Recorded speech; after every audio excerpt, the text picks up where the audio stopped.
तो दोस्तों, अनुपमा सीरियल के आज के 1 अप्रैल के एपिसोड की शुरुआत होती है अनुपमा से, जो कि राघव के साथ पुलिस स्टेशन पहुंचती है। फिर राघव अनुपमा को समझाने की कोशिश करता है और कहता है कि वो उसके कारण अपने परिवार को तकलीफ ना दे और वो खुद ही चला जाएगा। लेकिन अनुपमा साफ कह देती है कि जब तक वो दुनिया से नजर मिलाने लायक नहीं हो जाता और समाज के सामने खड़े होने की ताकत नहीं जुटा लेता, तब तक वो उसकी हेल्प करेगी। इसके बाद हम देखते हैं कि वे दोनों अंदर चले जाते हैं।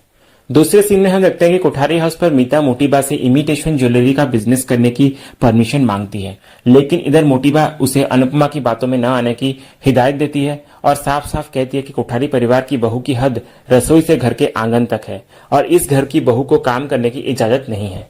साथ ही मोटीबा ये भी कहती है कि इस घर में इस बारे में दोबारा कभी बात नहीं होनी चाहिए। तभी हम उसी वक्त देखते हैं कि राही आकर मीता का समर्थन करते हुए मोटीबा से कहती है कि अगर काकी कुछ करना चाहती है तो इसमें प्रॉब्लम क्या है मोटीबा, हमारा तो वैसे भी ज्वेलरी का ही बिजनेस है और काकी सारा काम घर से कर सकती है ना, तो इसमें क्या प्रॉब्लम है। फिर वो कहती है कि इस घर की बाकी बहुओं को भी वही काम करने की आजादी मिलनी चाहिए जो मुझे मिली है। फिर अनिल भी इधर सहमति जताता है राही की बातों से और फिर इधर मीता मोटीबा से कहती है कि वो सारा काम घर से करेगी और उसे ये करने का बहुत मन है।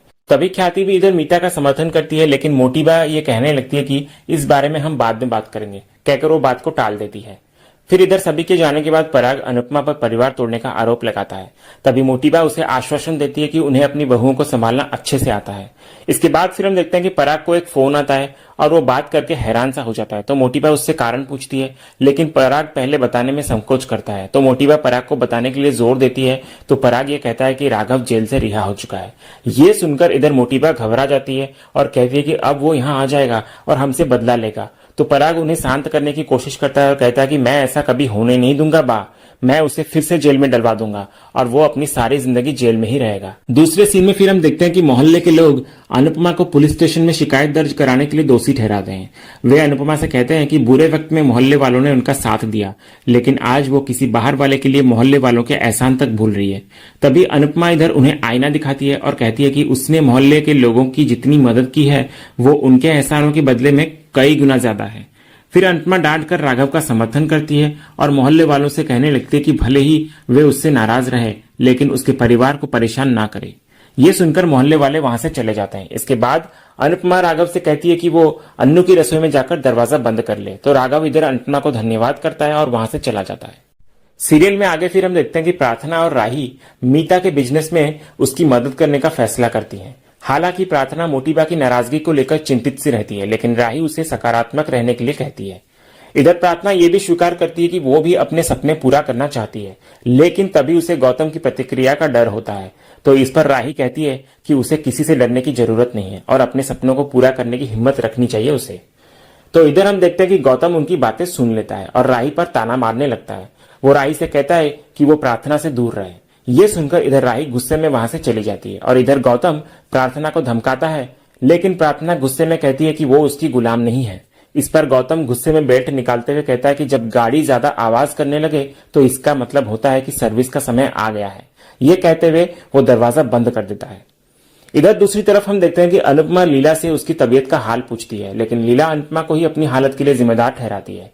इधर अनुपमा लीला से कहती है कि भले ही वो उससे नाराज हो, लेकिन उसे अपना स्वास्थ्य ठीक रखना चाहिए। इधर बाबूजी अनुपमा का समर्थन करते हैं, जिससे लीला और ज्यादा नाराज हो जाती है। इसके बाद फिर हम देखते हैं कि अनुपमा ये सोचकर काफी टूट जाती है कि कोई भी उसकी भावनाओं को नहीं समझ रहा है, यहाँ तक कि राही भी नहीं। तो इस पर फिर हम देखते हैं कि परी आकर अनुपमा को सांत्वना देती है, लेकिन अनुपमा कहती है कि वो अब इस सबसे थक चुकी है। दूसरे सीन में फिर हम देखते हैं कि राही प्रेम का इंतजार कर रही होती है और उसकी चिंता करने लगती है। तभी प्रेम का फोन आता है।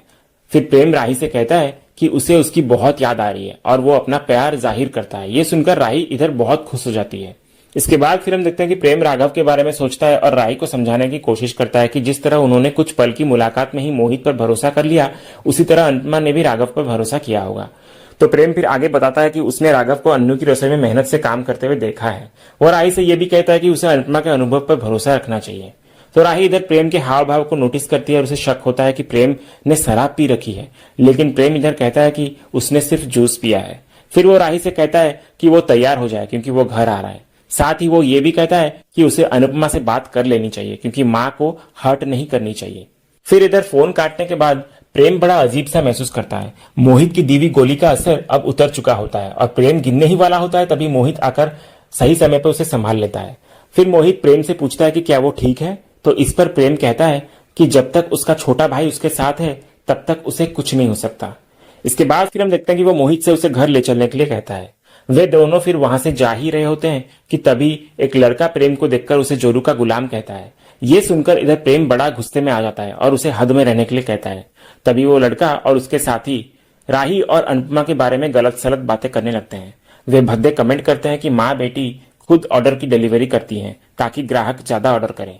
ये सुनते ही इधर प्रेम और भड़क जाता है और उन लड़कों को पीटना शुरू कर देता है। प्रेम उन पर बुरी तरह टूट पड़ता है। तभी कुछ लोग वहां आकर इस पूरी घटना की वीडियो बनाने लगते हैं। सीरियल में आगे फिर हम देखते हैं कि अनिल और मीता के बीच बातचीत होती है। मीता अनिल का शुक्रिया अदा करती है कि उसने उसका साथ दिया। अनिल उसकी तारीफ करते हुए फिर कहता है, तुमने मोटी बा के सामने बोलने की जो हिम्मत दिखाई ना मीता, वो कोई छोटी बात नहीं है। फिर वो मीता के सपने का समर्थन भी करता है और कहता है कि अनुपमा की बातों ने मुझे काफी प्रभावित किया है। अक्सर आदमी घर की औरतों की सुरक्षा की बात तो करता है लेकिन उनकी भावनाओं और सपनों को समझने की कोशिश नहीं करता। तो मीता इधर फिर मुस्कुराते हुए कहती है कि मदद भी उसी की होती है जो खुद आगे बढ़ने की चाहत रखता है। बहू अगर काम पर जाती है तो इसका मतलब ये नहीं है कि वो अपने घर को भूल जाए। मैं चाहे कुछ भी करूं अनिल, लेकिन अपनी जिम्मेदारियां निभाना कभी नहीं भूलूंगी। इसी बीच हम देखते हैं कि राजा वहां पर आता है और गुस्से से पूछता है कि आप लोग मुझे जयपुर क्यों ले जा रहे हैं। तो मीता इधर शांत स्वर में कहती है कि हम तुम्हारे लिए लड़की देखने जा रहे हैं, इसलिए तुम्हें भी साथ आना होगा। तो राजा को ईशानी की बातें याद आती है और वो दृढ़ता से कहता है कि मैं कोई लड़की देखने नहीं जाने वाला। तो मीता की आंखों में इधर कठोरता आ जाती है और वो साफ शब्दों में राजा से कहती है कि तुम्हें जाना ही होगा। कहकर फिर मीता वहां से चली जाती है। और इधर मीता के जाने के बाद राजा अनिल से अनुरोध करता है कि पापा प्लीज मुझे लड़की देखने मत भेजो, मैं ईशानी से प्यार करता हूं। तो ये सुनकर इधर अनिल चौंक सा जाता है। वो राजा को समझाने की कोशिश करता है कि राजा ये सही नहीं है, लेकिन राजा इधर अपनी ही बात पर अड़िग रहता है और कहता है कि मेरा प्यार सच्चा है पापा, इसलिए प्लीज मम्मी को मनाने में मेरी हेल्प करो। दूसरी तरफ इधर हम देखते हैं कि राही अनुपमा से मिलने शाह हाउस पर आती है।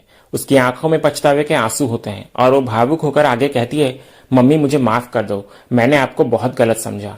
तो अनुपमा इधर राही की तरफ देखती है और मुस्कुराते हुए उसे गले लगा लेती है। इसके बाद फिर हम देखते हैं कि अनुपमा को राही बताती है कि प्रेम मोहित के साथ है। तो अनुपमा थोड़ी चिंतित सी हो जाती है और पूछती है कि मोहित कौन है। तो राही फिर मोहित के विषय में अनुपमा को सब कुछ बताती है। इसी दौरान दूसरी तरफ मोहित प्रेम को कार में बैठा देता है। इधर दूसरी तरफ अनुपमा कहती है कि अच्छा है, प्रेम को एक दोस्त मिल गया। और इसी सीन के साथ ही आज का ये एपिसोड यहीं खत्म होता है। तो दोस्तों आज का ये वीडियो आपको कैसा लगा कमेंट में जरूर बताएं और वीडियो को लाइक भी कीजिएगा, शेयर भी कीजिएगा और सब्सक्राइब करना बिल्कुल भी मत भूलिएगा ताकि ऐसे ही रोज लेटेस्ट एपिसोड के अपडेट्स आप सबसे पहले पा सकें। तो मिलते हैं अगले एपिसोड के रिव्यू में, तब तक के लिए स्वस्थ रहें, मस्त रहें।